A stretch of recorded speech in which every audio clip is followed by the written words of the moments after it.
Bonjour et bienvenue à vous, chers amis passionnés d'intelligence artificielle. Jean-François Sénéchal, passionné lui aussi d'éthique d'intelligence artificielle, et mon co-animateur cette semaine sera Frédéric Plamondon. Salut Fred. Salut, ça va? Oui, et notre invité cette semaine, aujourd'hui à IA Café, on commence avec notre un ancien chercheur, maintenant un artisan, un travailleur acharné, expert, conseiller, Darwin Brochero. Je vais rouler mon R en plus. Oui, c'est Salut, ça va bien, Darwin? Ça va très bien, et toi? Oui, très bien. Merci d'être avec nous aujourd'hui. Darwin, un parcours était là avant tout le monde, je dirais, avant plusieurs, en intelligence artificielle. Fait un bac d'abord en génie civil à l'Université nationale de Colombie, maîtrise en ressources hydrauliques à l'Université nationale de Colombie toujours. Donc, ressources hydrauliques, là, ça reviendra dans notre discussion. Donc, passage génie civil et ressources hydriques et hydrauliques. Oui. Doctorat, ici même à l'Université Laval, en génie civil, doctorat. Et depuis, il s'est transformé il aime bien se décrire comme un data scientist, donc un expert et spécialiste des données, hein, quelqu'un qui est capable de voir le plein potentiel des données. Entrepreneur, hydro-informatique, c'est des mots que j'ai vus, là, il va falloir les définir, mais sont associés à toi. Consultant, spécialiste, machine learning, donc apprentissage machine, ça reviendra au cours de l'entrevue également. Occupé, Darwin, en ce moment? Oui, pas mal. Travaille fort? Heureusement, oui. Tu travailles toujours en intelligence artificielle? Toujours en intelligence artificielle. Bon, d'abord, salut Fred. Salut, ça va, Darwin? J'étais gêné parce que je ne t'ai pas salué tantôt. Donc, mais je suis un peu gêné de ta présentation, en fait. Moi, quand ils disent que tu es l'expert en tel domaine, je me sens gêné. Là. Parce qu'en fait, le domaine est très vaste. Puis quand on parle d'un expert, je me sens comme un peu un David avec un Goliath. Est-ce que tu te sens, est-ce que tu te décris comme travaillant en intelligence artificielle ou tu aimes être plus précis ou comment ça fonctionne? Cette expression-là, est-ce que tu l'aimes, intelligence artificielle? Non. Moi, Pourquoi? je ne l'aime pas. J'aime beaucoup plus machine learning. Mais disons que je dois quand même profiter de la vague qu'il y a de l'association. Ah, il y a une vague? Oui. De l'association de mon travail avec l'intelligence artificielle. Mais une fois, je suis en confiance avec les clients. Une des premières choses que j'ai dit, c'est écoute, on va faire le machine learning.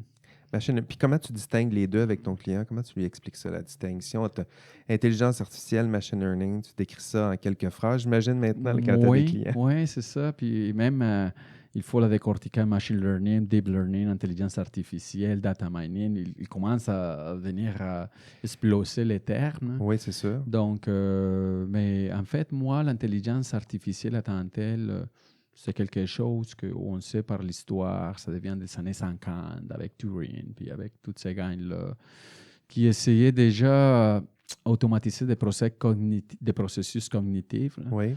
Donc, moi, quand je suis avec un client que facilement, je vois que ce n'est pas un processus cognitif que je vais essayer de déployer avec une machine, là, je brise tout de suite les mots intelligence artificielle. Je lui dis, écoute, on va faire du machine learning, on va prendre tes données, on va essayer de tirer des associations de tes données. Donc ça, ce n'est pas l'intelligence, c'est juste tes données, on va les faire parler. Prendre tes données puis mettre en place des processus pour faire parler des données. Là. Oui. Et faire comprendre aux clients des choses qu'ils n'auraient pas compris tout seul en observant ces données. C'est, avec les projets que j'ai eus, en fait, une des phases la plus jolie que je vois, c'est la phase de découverte des connaissances. Une fois on met en place des outils, parfois les clients disent « mais je n'avais jamais pensé que ces variables-là auraient une influence sur tel processus ». Donc là, c'est la découverte des connaissances. Puis moi, c'est un des moments que j'adore le plus de tous les processus. Le moment où tu as réussi à faire parler des données qui autrement n'auraient jamais parlé. Là. Et à faire la découverte. Disons, la découverte, c'est là où je me place comme un scientifique, en fait. Puis tu as commencé quand, comment, dans quel contexte ta carrière de chercheur dans ce domaine-là de machine learning? C'est assez spécial, mais en fait, je dois avouer que de plus en plus, je vois les profils de chercheurs d'intelligence artificielle, puis sont pas mal de profils qui ont presque rien en commun. C'est vrai. Donc, moi, de ma part, moi, j'étais en génie civil. Puis, à cette époque-là, j'ai travaillé surtout à la conception de ces structures. OK. Puis, j'étais toujours comme un gars de défi. Donc, Des moi, structures qu'on connaît, là, des structures de des béton structures de et d'acier. métal, Là. de béton, d'acier, OK, ouais, c'est ça, t'étais de là. bois. Puis je dirais que quand moi, j'ai choisi ces domaines-là, ça a été parce que l'université, c'était comme les domaines les plus difficiles. Donc, je me cherchais toujours des défis. OK, toi, tu as choisi, tu es allé dans cette branche-là parce que tu t'es dit, ça va être vraiment difficile, je vais être heureux. Ouais, C'est bon, un drôle, en fait, bizarre. ça a été un peu comme oui, c'était une drôle de façon d'aborder les choses. C'est Mais pas la façon toujours de mes enfants d'aborder moi, j'aborde vie, les je dirais, sujets ouais. que je considère comme des défis. Donc, oui, c'est un peu spécial, je dois l'avouer. Là. En finissant mon bac, en fait, à la dernière étape, je suis allé à une conférence de génie.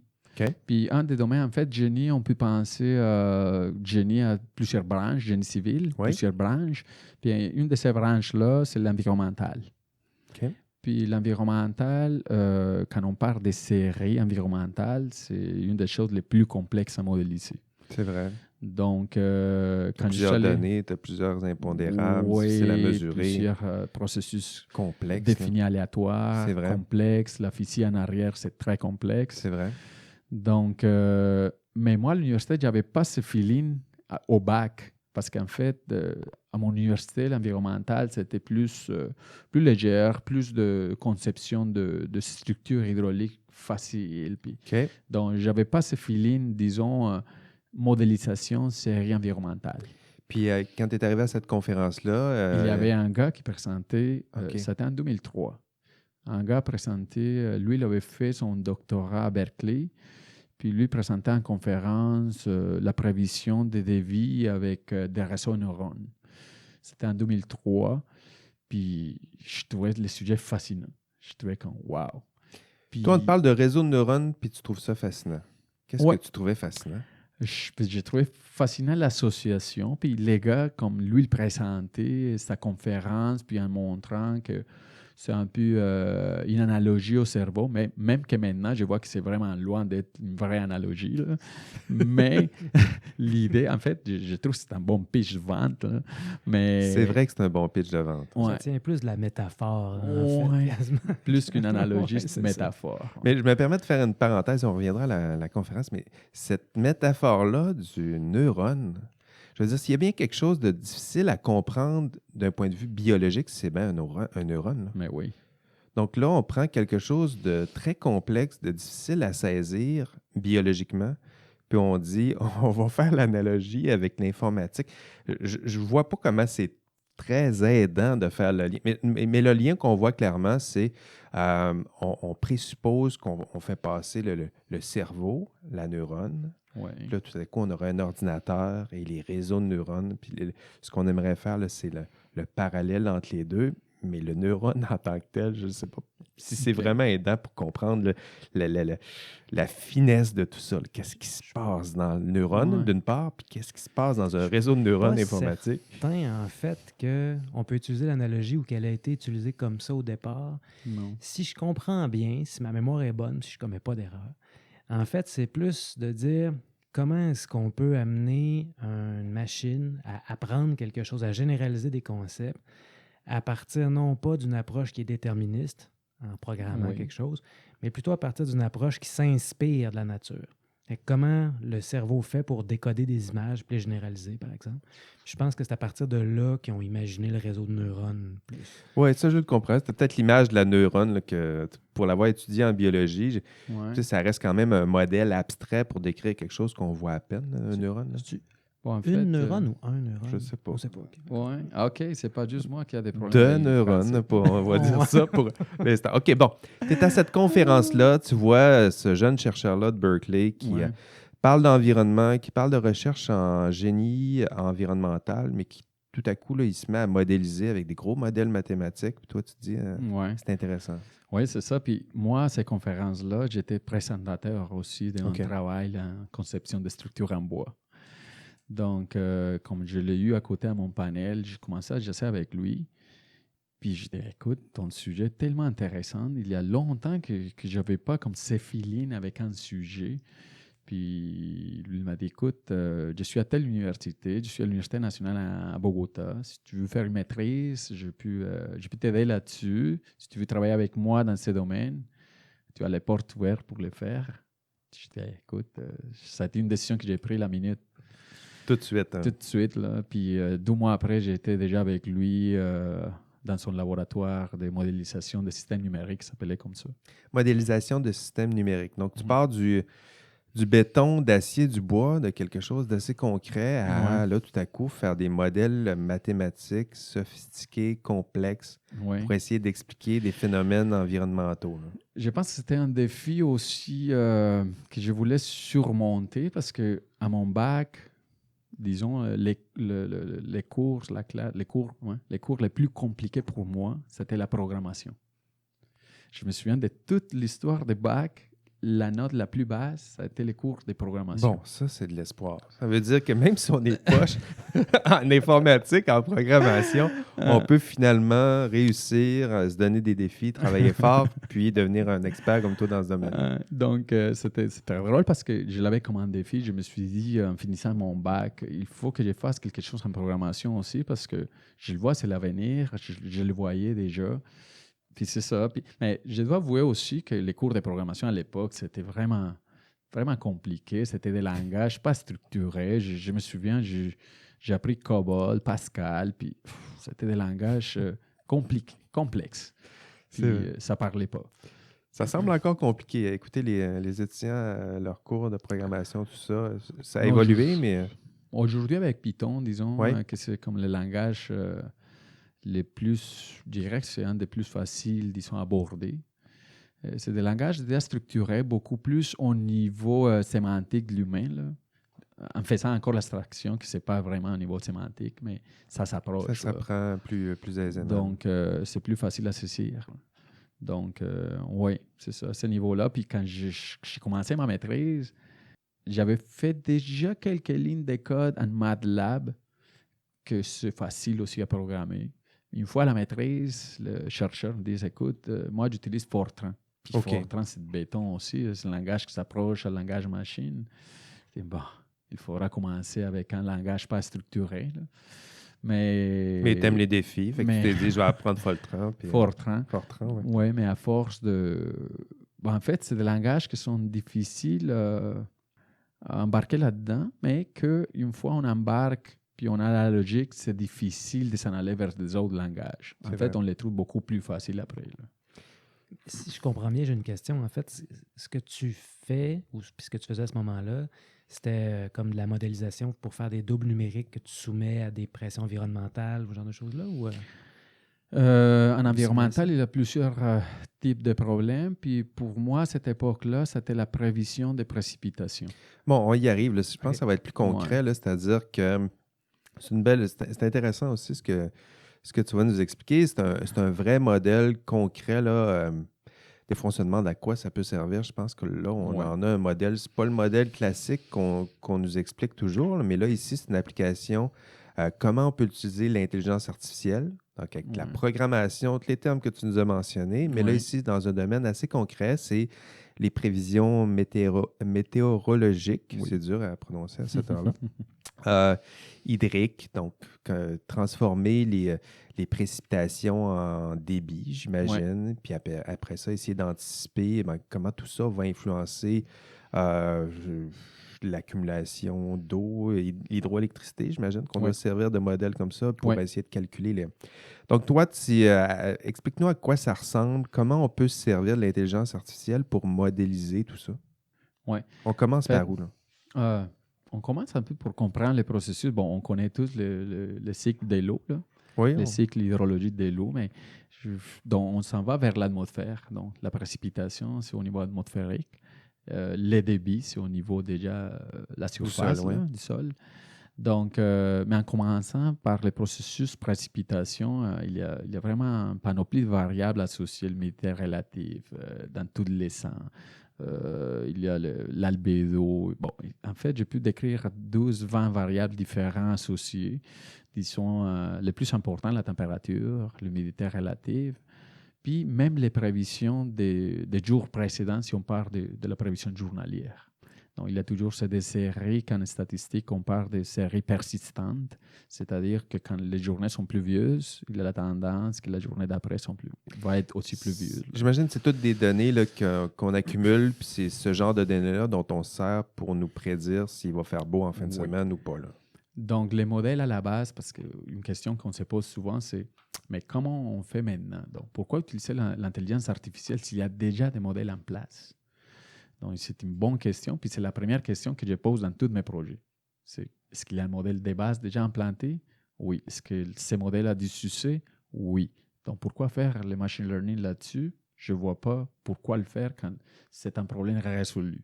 Parce qu'en fait, une des choses abordées toujours sur le machine learning, lui, la technique va être appréciée tant qu'on démontre la valeur. Mais si c'est pour les fun, je ne le fais pas. Donc, ça prend un problème, là, quelque part. Ça prend un problème, là. Ça prend un problème. Donc, ça prend un problème, ça prend l'idée qu'on a un problème, notre modèle en ce moment n'est pas satisfaisant, puis peut-être que si on implante du machine learning, on va améliorer notre système. Tout à fait. Donc, dans les contextes de la prévision-précipitation, c'est un problème difficile. Puis, les modélisés, il y avait toutes les équations physiques des Navier-Stokes, puis tout ça, mais c'est complexe à modéliser, ça prend du temps de calcul. OK. Puis, il y a beaucoup de variables, donc ça veut dire que l'espace paramétrique pour chercher les bonnes étapes est complexe. Okay. Puis, à la fin, on arrive à des modèles prévisionnels qui ne sont pas si bons. Donc, les problèmes étaient là. Donc, on est capable de faire des prévisions, mais des prévisions hydrologiques, mais nos prévisions n'étaient pas satisfaisantes. Il y a des contextes où sont moins satisfaisants que des autres. Disons, à Québec, j'ai trouvé que les prévisions sont tellement bonnes, en fait. Bon, ça dépend.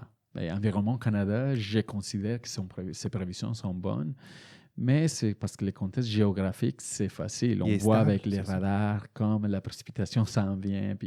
Mais dans les contextes de pays montagneux, ce n'est pas si facile, où les conditions climatiques changent d'un moment à l'autre. Ces projets-là, c'était dans ces contextes montagneux où les conditions changent facilement. Donc, là, le projet sur lequel tu as travaillé, c'est un modèle comme ça, là. C'était pas ici, d'abord? Non. Pour le projet à la maîtrise, j'étais en Colombie. Ah, c'était en Colombie. Donc, dans un milieu où, là, le modèle n'est pas très efficace pour faire des prédictions. Pas très efficace, mais en plus, l'implication sociale de ne pas avoir de bonnes prévisions, c'est mesuré en quantité de morts.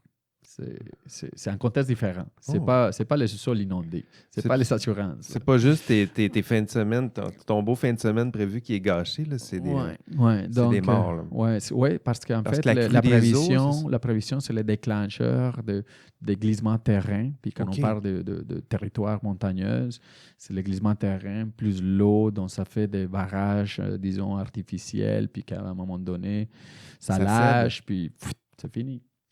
OK, donc les modèles, tu travaillais sur un modèle de prévision, améliorer les prévisions hydriques pour éventuellement éviter ce genre de catastrophe-là. Oui, puis d'implémenter du machine learning, ça a permis effectivement d'améliorer la situation? C'était un défi à plusieurs... on peut aborder ces défis de plusieurs angles. Puis la première, c'était comme de l'aborder avec les machine learning. C'était assez nouveau aux années 2000. J'ai commencé en 2004, ces projets-là. OK.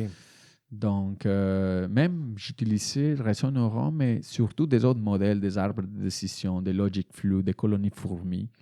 Donc, des colonies de fourmis, qu'est-ce que tu veux dire? Oui, ça. Bon, en fait, il y a des modèles inspirés pour des autres processus naturels. OK.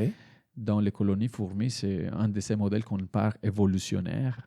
Donc, ils vont essayer à faire l'analogie de comment une fourmi va trouver le schéma optimal pour trouver la nourriture. OK. Tu vois, au départ, ils sont tous random. Oui. À un moment donné, tu vois que toute la colonie fourmi, c'est une ligne presque droite. Là. Oui. Mais ça, il y a un processus naturel dirigé vers... il est orienté avec je ne me souviens pas les noms en français. Phéromone, peut-être. Là. Phéromone en français, oui. Donc, puis ces tracés de phéromones, c'est un processus intelligent que toutes les fourmis vont faire en même temps. Donc, il y a des algorithmes qui s'inspirent de ce processus-là pour partager l'information entre les agents qui cherchent l'information pour optimiser un processus. C'est intéressant, ce processus-là. Oui, c'est très intéressant. Puis comme ça, il y a les algorithmes de colonies d'abeilles. Bon. En fait, les algorithmes évolutionnaires à temps tel, c'est un autre domaine très large en intelligence artificielle qu'à date, je trouve un peu isolé, puis que c'est devenu très à la mode, le deep learning, ça prend toute la place. Hein. C'est vrai que c'est ça qui est tendance en ce moment. Oui. Mais c'est intéressant aussi ce que tu décris. Donc, on utiliserait des modèles pour apprendre de ce que un regard externe pourrait comprendre comme étant un peu du chaos. Il n'y a pas vraiment de sens dans tout ça. Mais avec de l'intelligence artificielle, du machine learning, on pourrait faire du sens trouver des patterns qu'un œil humain ne pourrait pas nécessairement avoir. Ça se peut-tu? Tout à fait, c'est ça. Nous, comme humains, on est quand même limité quand on manipule plusieurs variables en même temps. Donc, c'est là où le machine learning va faire parler les données pour nous montrer que de tout cet espace de plusieurs variables, plusieurs phénomènes en même temps, on va choisir quels sont les plus importants et comment ils sont associés, où sont les patterns. Là. Donc, c'est ça. Là, de notre point de vue, ça semble carrément aléatoire ce qui se passe. C'est le fruit du hasard. Mais dès qu'on se met à analyser les données, les différentes variables, un regard plus aiguisé ou une intelligence plus... avec une puissance de calcul qui n'est pas la nôtre, est capable de voir des patterns dans ce que nous, on considère plus comme étant du hasard. C'est ce que je comprends. Peut-être pas du hasard, mais complexe à modéliser. Je dirais que c'est plus... on est quand même limité, puis même... dire on travaille deux variables, c'est un bidimensionnel, on peut piloter facilement. 3 variables, on va avec une cube, là. Mais 4, 5, ça commence à devenir complexe. Mais quand tu as 100, 200 variables, c'est comme intraitable. Hein? Intraitable. Trop complexe, c'est ça. Puis typiquement, un projet d'intelligence, de machine learning ou d'apprentissage automatique comme ça, c'est combien de variables? C'est une bonne question. Ça dépend de chaque projet, mais au départ, en fait, une des premières phases exploratoires, un projet en apprentissage automatique, je veux commencer à parler d'apprentissage automatique, on est en français. Hein? Donc, en fait, la première phase, quand je parle avec les clients, c'est je vais prendre ton expertise, je vais te faire parler, puis je vais prendre en note toutes les variables que je vois de ton discours. Puis teste toutes ces variables-là, c'est les bassins de variables pour mon projet. Okay. Donc, on va explorer ces bassins-là. Puis parfois, je présente au client, regarde, ça c'est ton discours. J'ai sorti de ton discours telle quantité de variables. Puis lui, il dit, ah, mais à ces variables-là, il y a 4-5 variables associées. Ça. Mais je dirais que dès le projet que j'ai travaillé, on tombe sur une vingtaine de variables pour les projets les moins complexes. Puis pour les projets les plus complexes, on tombe facilement sur les milliers de variables. Ça fait que tu vas modéliser un peu l'expertise de ton client. Oui. OK. Oui, tout à fait. L'expertise de mon client, où j'ai pu la modéliser.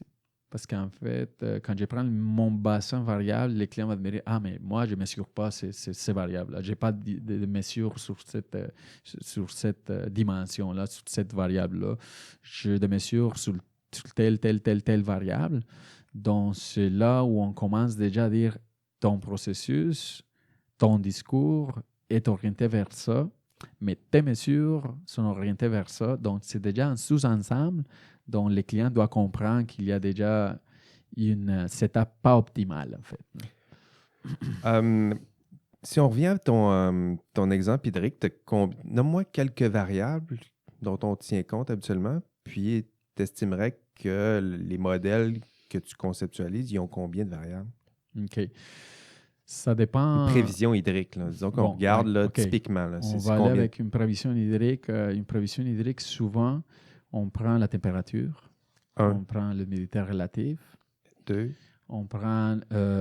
ça, c'est à différentes hauteurs sur l'atmosphère. Donc, souvent, c'est on peut faire 10 hauteurs différentes OK. parce Donc, que on ça est rendu change. à 10 variables d'humidité relative. 10 Ouais. OK. Oui, c'est ça, des températures. Puis, on fait une fenêtre glissante. C'est-à-dire, si je veux prévoir la précipitation demain, disons journalière, c'est plus facile quand ils sont agrégés, là.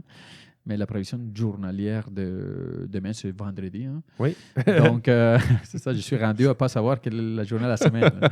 Donc, on prend toutes ces variables-là avec un décalage, disons, une semaine. OK, on Donc, est rendu toutes à ces 20. variables-là, Ouais. qu'on avait 20, on l'a On fait multiplié varier par sur 7. 7. 20 fois 7. C'est ça. OK. Puis là, on se met à calculer. OK, on fait que ça en OK. fait des variables. Oui. Donc, la beauté des algorithmes d'apprentissage automatique, c'est qu'ils sont conçus pour être capables de faire l'ingestion de toutes ces variables-là, puis nous ressortir un peu quelles sont les variables qui ont une vraie influence, mais aussi de quelle façon. Puis ça, c'est la partie découverte des connaissances que, pour moi, c'est le cœur de chaque projet. Tu n'es vraiment pas dans la simulation de l'intelligence humaine plus que dans la recherche alimentée par des données massives ou quasi massives, mettons. Oui, c'est qu'en anglais, on parle de data-driven models. Oui, c'est ça, OK. Ouais. Donc, data-driven, c'est-à-dire on part d'abord des données existantes Ouais. qu'on n'inventera pas. On n'essaie pas d'inventer un modèle qui se plaquerait sur l'intelligence humaine. On part des données puis on essaie de les faire parler. C'est ça. C'est pour ça que j'aime beaucoup, dans mon domaine, parler d'apprentissage automatique. Intéressant l'expression machine learning.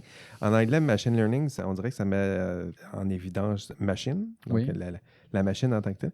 Puis apprentissage machine, en français, ça met l'emphase sur la notion d'apprentissage qui est automatisé. Là. Donc, on dirait que le sens... Oui, je trouve que ça change, mais juste pour... On dirait que c'est plus précis en français ce que ça fait vraiment, non? Oui, oui. En fait, c'est juste que c'est plus fancy machine learning. Hein? c'est ça. C'est plus trendy. Bon, OK. Là, on a ce projet-là, cet exemple-là de comment on utilise l'intelligence artificielle pour faire des prévisions hydriques. On fait de la modélisation. Les modèles existants, des fois, sont satisfaisants. Dans ton cas, c'était le modèle existant était plus ou moins satisfaisant en termes de performance, d'efficacité. Puis, l'utilisation du machine learning permettra d'accroître l'efficacité du système, faire de meilleures prévisions hydriques, hydrologiques. C'est ça? Mais dans ces modèles-là, tu peux ajouter beaucoup plus de complexité. En fait, un de mes projets, ça a été avec des données issues du radar. Donc, c'est des pixels d'information. Donc, c'est 140 variables, c'est sur un pixel. OK, là, on prend des données. C'est vrai, si on prend des données mais radar. Si tu as une grille, tu vas continuer à multiplier ces quantités de données, quantités de variables. Là. Puis là, tu peux montrer à ton intelligence artificielle à interpréter ces données, un peu comme on fait. Là, on regarde des données produites par un radar. Ça nous permet d'anticiper. On regarde un peu. Moi, je regarde le mouvement des nuages puis tout ça. Mais tu peux apprendre aussi... C'est une des variables aussi que j'avais oublié, c'est la direction du vent. La direction du vent. C'est une autre belle variable qui complexifie les choses. On a tendance dans le discours à nous faire des peurs, je dirais, avec l'intelligence artificielle. Là, tout à coup, on est proche de la singularité, puis on va perdre le contrôle. Dans ton cas, ça semble assez concret, appliqué. C'est quoi les bénéfices que tu as vus à court, moyen terme d'une application de l'intelligence artificielle dans ton domaine? Dans le domaine hydrométéorologique, je l'ai vu heureusement, en fait. La vraie vie, ça nous a montré les derniers systèmes d'alerte des crues qu'on avait développés avec des algorithmes d'intelligence artificielle. Lui, il a émis une alerte. C'était l'année passée, on l'avait développé à la fin, en janvier 2019. Là. Okay. Puis à peu près en mai 2019, ce système d'alerte des crues dans ces régions montagneuses là, a mis une alerte. Puis ils ont évacué la population de ces régions-là. Puis il y a eu vraiment un effet tout de suite parce qu'après la crue, c'est 10 maisons qui étaient disparues. Ah oui? Donc, on l'a vu tout de suite comme en place, là, les avantages. Puis, en fait, ces modèles-là qu'on avait développés, un groupe de chercheurs a gagné des prix en Colombie par rapport à sa performance, sa façon d'implanter aussi, parce qu'en fait, c'était une implémentation, je pense, une implantation rapide. Okay. C'est des modèles aussi, un des avantages de modèles en apprentissage automatique, c'est que, comme ils sont basés sur les données, on les capture, on implante tout de suite pour avoir une réponse tout de suite à la milliseconde, peut-être. Hein. Donc, ça nous donne déjà beaucoup d'avantages sur les modèles physiques, conceptuels, disons, populaires. Parce que ces modèles-là ont besoin quand même de quelqu'un qui va nourrir les modèles presque à la main. Ah oui? Puis on peut les automatiser, mais c'est beaucoup plus lourd. Donc, puis c'est beaucoup plus lourd aussi à rouler. OK. Tant qu'ils sont basés sur la physique, ils doivent résoudre plusieurs équations qui ne sont pas faciles à résoudre. Hein. Mais tu disais que le modèle développé a permis déjà générer automatiquement une alerte, Oui. puis que ça a permis de sauver, dans le fond, ici, c'est Ouais. sauver des vies. Comment ça se fait la transition entre le système d'alerte qui est en place, puis la décision politique? Comment, étant donné que, il me semble, en tout cas, l'intelligence artificielle fonctionne des fois là, avec une boîte noire, le calcul, fait des prévisions, des prévisions plutôt. Comment le décideur, il prend sa décision? Est-ce qu'il se fie aveuglément sur l'alerte qu'il vient de recevoir d'une intelligence que Ça, c'est une très bonne question. Ça donne une là. donnée ou... Ça, c'est une très bonne question parce qu'en fait, c'est un autre défi. C'est comment sécuriser le monde que ton modèle va te donner assez d'informations pour que toi, tu prennes une décision. Parce C'est qu'en ça. fait, on ne génère pas des outils automatiques. Moi, je suis aussi en contre ça. On génère des outils à l'aide à la décision. C'est ça que mes projets, tous vont vers là. En fait, ça doit être toujours l'humain qui prend une décision, puis qui doit prendre l'information que les modèles lui donnent pour dire oui, ça a l'allure, non, il y a quelque chose de bizarre ici. Puis aussi, on lui donne juste pas une sortie de écoute, demain, il va avoir un creux autant de mètres, autant de risques. C'est ça, on va lui donner aussi comme une probabilité que cet événement-là se produise. Donc, c'est à lui de juger si avec ces probabilités, il peut prendre les risques. Donc, moi, je génère pour tous les projets un outil d'aide à la décision. C'est ça. Donc, faire parler les données le plus possible, les faire parler, faire du sens avec les données, faire générer de l'information pour le décideur, qui, lui, sera à même de recevoir cette information automatiquement générée pour prendre des décisions plus précises, plus efficaces. Dans les contextes de ces projets-là, il y avait comme programmé quand même que si les modèles, parce qu'en fait, les modèles marchaient en temps réel. Donc, quand le seuil d'inondation était plus haut qu'en valeur définie, il envoyait directement un message au décideur. Parce qu'en fait, dans ce genre de processus, il y a plusieurs niveaux décisionnels. Ça dépend aussi de l'ampleur de l'événement. Donc, on programmait, mais ça, ce n'est pas de machine de l'apprentissage automatique, mais c'est comment gérer les réponses de ton modèle d'apprentissage automatique. Okay. Parce que ça peut jouer un mauvais coup aussi quand toi, tu mets en place ce genre de modèle, puis tu le laisses automatique, puis il y a beaucoup de faux positifs dont la communauté, à un moment donné, va dire, écoute, le système d'alerte toujours est en train de donner des alertes. Des alertes, donc on s'en fiche, disons, de ce système-là. Puis ça, c'est très négatif pour un système. Là. Ça serait ça le danger. Là. C'est comme si le système criait toujours au loup, en fait. Au loup, puis finalement, au moment qu'il y a le loup, on ne le croit plus. On ne le croit plus. Mais c'est pour ça, tantôt, on parlait d'aide à la décision. Une des choses mon domaine, c'est plus la gestion des ressources humaines. Quelque chose qu'on voit dans l'analytique RH, par exemple, ou dans la gestion des ressources humaines propulsée par la donnée, c'est souvent que ces outils-là d'aide à la décision provoquent comme une délégation du jugement. C'est-à-dire que le décideur ou la décideuse qui reçoit le résultat de la machine a tendance à considérer que ce résultat-là, il est bon, que cette prévision-là est objective, puis il ne va pas oser critiquer ce résultat-là, si on veut. Il va le prendre tel quel. Mais là, ce que j'entends, c'est que non seulement on fait bien de faire confiance aux résultats de la machine, mais en plus, ils sont pensés de façon à donner des outils aux décideurs ou à la décideuse pour être capable de prendre une décision éclairée quand le résultat se présente ou quand la prévision est donnée. Puis que ça dépend aussi d'une bonne gouvernance de l'information. Tout à fait. La gouvernance est clé. En fait, souvent, c'est un sujet laissé à côté. Puis les équipes se focus juste sur la modélisation mathématique, les meilleurs modèles, la meilleure performance, tout ça. Mais ils laissent de côté comment tes résultats vont influencer les personnes ou les processus qui suivent. Mhm. Donc, cette gouvernance-là, de la mettre en place avec ton modèle, pour moi, c'est un incontournable. Fait que les deux doivent aller de Ouais. pair, finalement. Oui, c'est à la même valeur, même pour moi. Donc, je dirais que le principal danger, s'il y en a, ça serait que ces décisions-là soient complètement automatisées, là. C'est-à-dire que le décideur n'a plus d'exercice de son jugement. Il se fierait bêtement sur les conclusions produites par Oui. ces outils-là, là.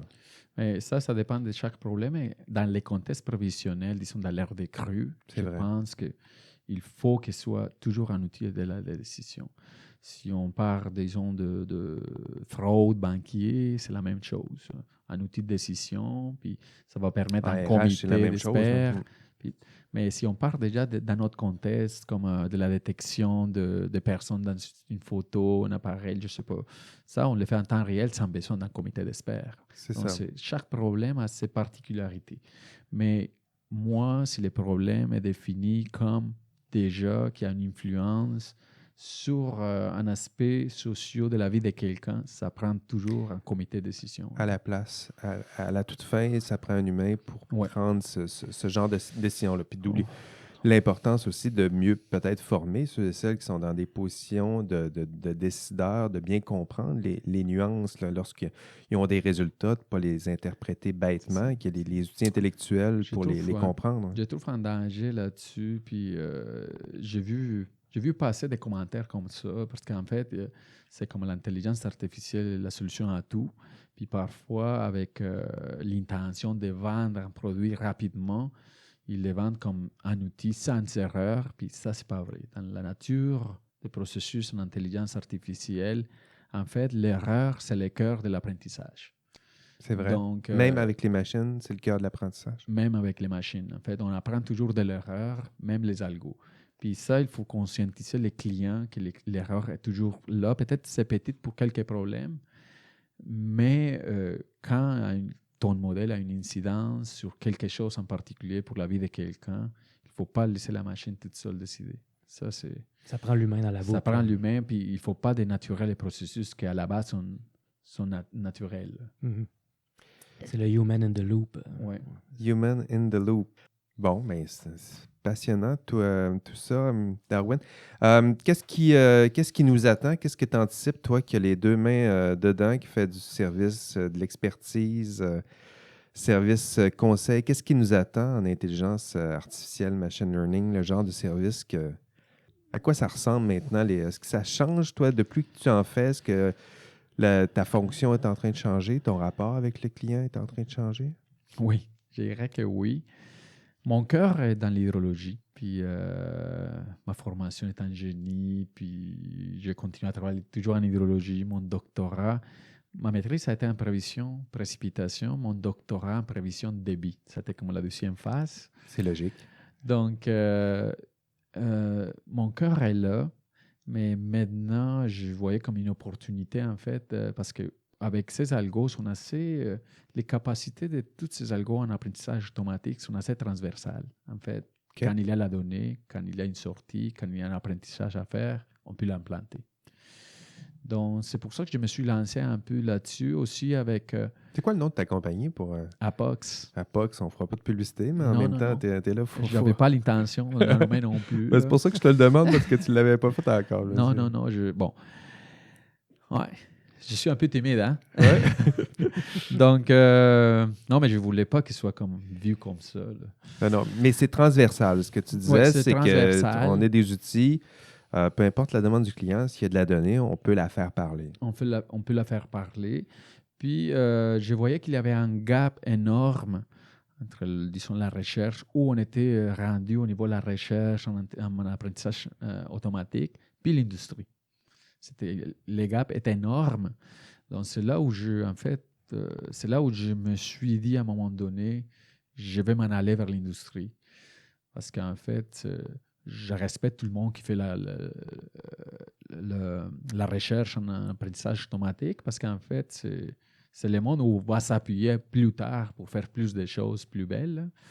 Mais je considère qu'il y avait aussi un gap énorme qu'il a fallu faire quelque chose là-dedans. OK. C'est là où j'ai décidé de compartir ma compagnie puis dire ça va avoir deux effets. Le premier, moi, je suis à la base quelqu'un qui s'intéresse pour plein d'affaires. Oui. Donc, ça va me permettre comme de vraiment combler, disons, ces besoins-là. Oui. Disons, maintenant, j'ai plusieurs projets, puis j'ai des projets vraiment divers. Dans Tous les quel projets genre, sont quel différents. genre de domaine? Là. Là, on n'est plus dans l'hydrologie. On s'en Non, va dans quel domaine? je ne suis pas en hydrologie. Peux-tu en parler? Euh, Sans donner d'exemples, mais ouais, ça peut aller vers quel C'est domaine? ça, j'essaie à chercher mes mots parce que je ne veux pas vraiment... J'ai descendu de confidentialité, en fait, mais un des problèmes, c'est un fraude assurance. Fraude assurance. Ouais. L'autre problème, c'est comment automatiser des demandes des clients. Je ne veux pas en parler plus. Là. OK. Des clients de quoi? Des clients de quoi? On ne le saura pas. Oui.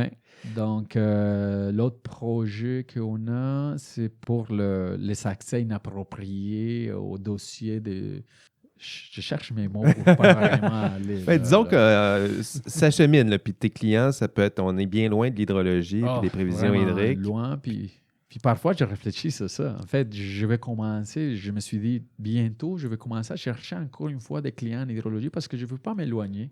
Puis il y avait comme une conférence fétiche que j'avais toujours en Europe, à Vienne, que j'allais presque à chaque année présenter des choses, mais comme je n'ai pas continué à développer des choses, il y a déjà 3 ans que je ne vais pas. Donc, puis je m'ennuie, là. Ben, c'est intéressant. Puis le lien entre ces différents projets-là, c'est une abondance de données, des données Oui. qui ne parlent pas suffisamment, Oui. des résultats qui sont insatisfaisants, puis l'utilisation du machine learning pour faire parler les données, améliorer les modèles. Ça ressemble à ça. C'est ça. C'est tout sur le commun dénominateur. C'est la donnée est disponible. Puis, il y a une expertise disponible aussi. Ce n'est pas juste la donnée, parce que ça, c'est une autre chose. En apprentissage automatique, il faut penser que chaque projet, c'est la conjonction de l'expertise humaine puis des algos qui vont essayer à faire la découverte des choses. Mais quand les clients ont juste des données, mais il n'y a pas un problème clairement défini, puis il n'y a pas une expertise, et les probabilités d'échec sont énormes. Puis moi, d'habitude, j'embarque pas dans ce genre de problème. T'aimes pas l'échec, là. J'essaie à réduire les taux d'échec. Ça part mal de ma compagnie. Moi, ça, je trouve ça justement fascinant, l'idée qu'on part d'une, je vais prendre ces mots-là, mais comme d'une modélisation un peu de ce que l'expert connaît, Oui. puis qu'on va essayer d'augmenter ces capacités-là à travers une solution d'apprentissage automatique, par exemple. Ça, y a-t-il une limite à ça? Est-ce que c'est réservé à des problèmes comme ceux que tu as soulignés, ou est-ce qu'on pourrait penser, par exemple, à un critique d'art, ou je pose des questions, là, j'explore là, complètement, mais dans quelque chose qui est plus intuitif comme domaine, justement. Là. OK. En fait, je pense que les limites sont quand même floues, parce que tant qu'il y a la donnée puis l'expertise est là, on peut jouer avec. Quand j'ai parlé de taux d'échec, c'est aussi un composant clé. C'est souvent les clients, quand ils embarquent, ils veulent vraiment quelque chose qui marche. Évidemment. Donc, mais l'échec pour ce genre de projet, on doit toujours le souligner. On doit toujours souligner que ce n'est pas la magie de l'intelligence artificielle. En fait, le monde, une des premières choses que je fais avec les clients ou les prospects, c'est de les conscientiser. Que ce n'est pas la magie, qu'on va faire parler des données, mais si les données sont muées, on ne peut rien faire. Là. C'est sûr. C'est-à-dire, si les données, ça ne correspond pas à ton problème, on ne peut rien faire là-dessus. Donc, il y a les côtés éthiques aussi. En fait, j'ai embarqué avec des projets où j'avais les données au départ, puis je lui dis à client, écoute, je ne veux pas embarquer dans ces projets-là parce que je ne vois pas qu'il y ait un vrai potentiel là-dedans. C'est mieux que je te suggère de prendre tel genre de mesures, de tel genre de variables, puis après, on embarquera là-dessus.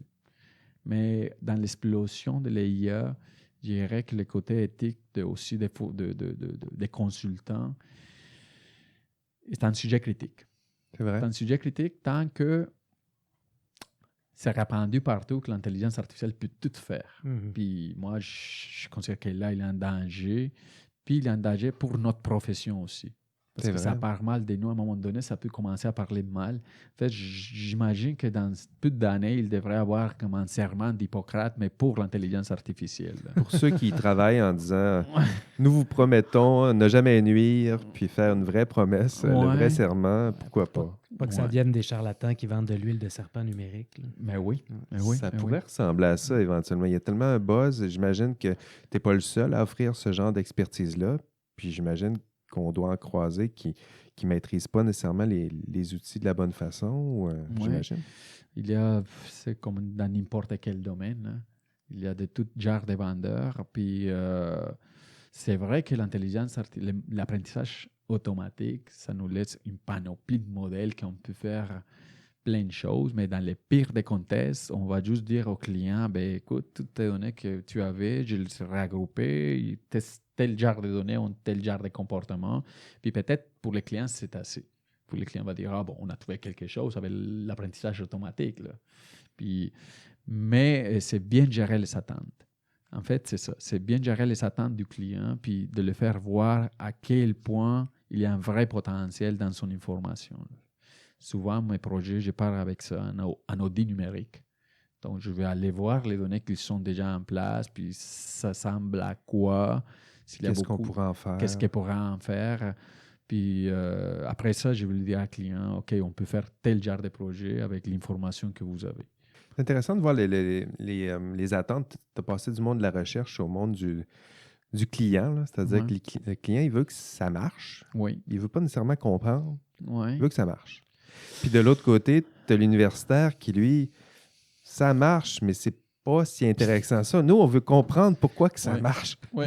Ouais, tout Fait que à c'est fait. deux mondes qui se marient mal, mais dans ton cas, ils se sont mariés. Là, ça a réussi à à faire du sens, les Écoute, deux. le domaine où j'étais à la maîtrise et au doctorat, c'est un domaine très physique. L'hydrologie, les précipitations, tout ça, c'est des modèles physiques à la base.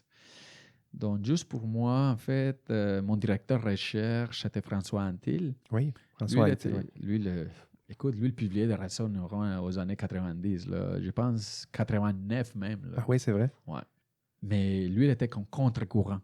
Parce qu'en fait, c'est un mode physique où tu arrives avec des outils mathématiques un peu perçus comme black box parce que tu ne peux pas en sortir la connaissance là. Tu as une bonne performance, mais tu ne sais pas comment interpréter pourquoi la Et performance. ça, cette black box-là, la boîte noire pour la recherche, c'est pas intéressant. On veut comprendre ce qu'il y a dans la boîte noire. Oui, On veut pas juste dire il y a une boîte noire, puis à la fin, ça fonctionne. Mais même dans les entreprises, c'est pareil aussi, là. C'est pareil parce qu'en fait, dans l'industrie, souvent, le monde, disons, les fraudes bancaires, hein, ils vont dire, mais oui, je détecte les fraudeurs, mais pourquoi ils sont fraudeurs? OK. Quelles sont les variables qui m'ont amené à ce genre de questionnement-là? OK. Donc, c'est pas... En fait, il y a...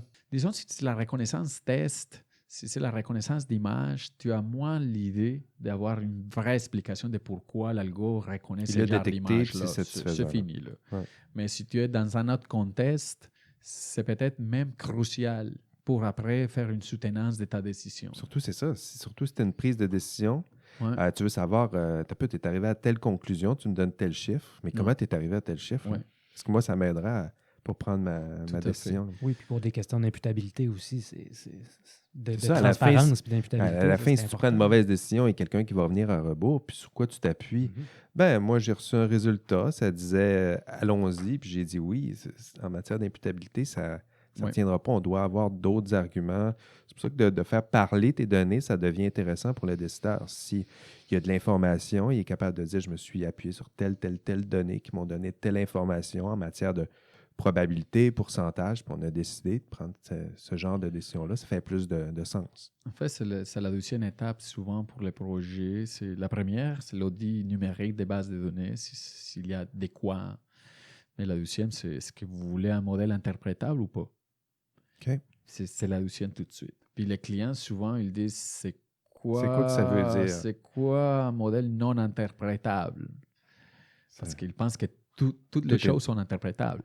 pas avec l'intelligence artificielle. Ouais. Donc, puis souvent, ces questions-là, il doit la poser aux avocats, il doit la poser ailleurs pour voir comment ça marche après la décision, quelles sont les conséquences de la décision de notre modèle du point de vue légal. Donc, après ça, revient la réponse. Passionnant tout ça. Qu'est-ce qui nous attend dans 10 ans? Ça va ressembler à quoi? Oh my On God, le je ne suis sait-tu? pas Nostradamus. moi. On est-tu capable de se projeter? Non, mais je vois l'explosion. L'explosion, en fait, on la voit déjà. Parce qu'on est dans présent, là. la dernière fois avec notre dernière invité, Philippe Després. Lui, il voyait là, qu'on était dans le haut de la montagne. Là. On se préparait à une. On avait atteint un taux de saturation important, là, puis on s'en irait progressivement vers un nouvel hiver. Là. On en a eu plusieurs. Là. OK. Toi, tu le sens où? Là? Ouais. Croissance, stagnation, décroissance. Je pense que je me suis posé cette question aussi parce que j'ai une entreprise là-dessus. Là. C'est une question que j'aimais pas. Croissance, ça serait important pour toi. Ouais, mais je dirais que les marchés sont quand même vierges maintenant. C'est-à-dire, il faudra se poser la question en recherche puis en industrie. OK. En recherche, stagnation. En recherche, peut-être, on atteint les limites de stagnation où il faut même commencer à interpréter les choses qui ne sont pas interprétables. Je pense que ça, c'est l'avenir des 10 prochaines années. Dire, on va faire une intelligence artificielle interprétable.